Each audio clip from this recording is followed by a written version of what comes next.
السلام علیکم ورحمۃ اللہ وبرکاتہ۔ آج ہم آپ کو جس شخصیت کے بارے میں بتانا چاہتے ہیں ان کا نام ہے ڈاکٹر حامد چوئی یونگ کل۔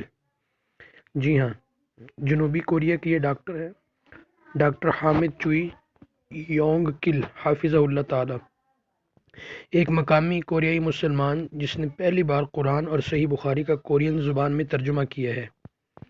ترجمے کے اس منصوبے میں تقریباً 7 سال لگے۔ فی الحال ایک مبلغ ہونے کے علاوہ وہ جنوبی کوریا کی ایک یونیورسٹی میں اسلامیات اور عربی کے لیکچرر کے طور پر بھی کام کر رہے ہیں۔ آج کے اس مختصر پیغام کو سن کر آپ کو یقیناً خوشی ہوئی ہوگی کہ الحمدللہ اللہ تعالیٰ کا دین پوری دنیا میں تیزی سے پھیل رہا ہے اور ہر زبان کے اندر اس دین مبین کی، دین اسلام کی نشر و اشاعت کا کام بہت تیزی سے جاری و ساری ہے۔ اگر آپ کو ہماری ویڈیوز اچھی لگتی ہیں تو یقیناً آپ میرے یوٹیوب چینل کو ضرور سبسکرائب کریں، ویڈیو کو لائک اور شیئر کریں۔ جزاک اللہ۔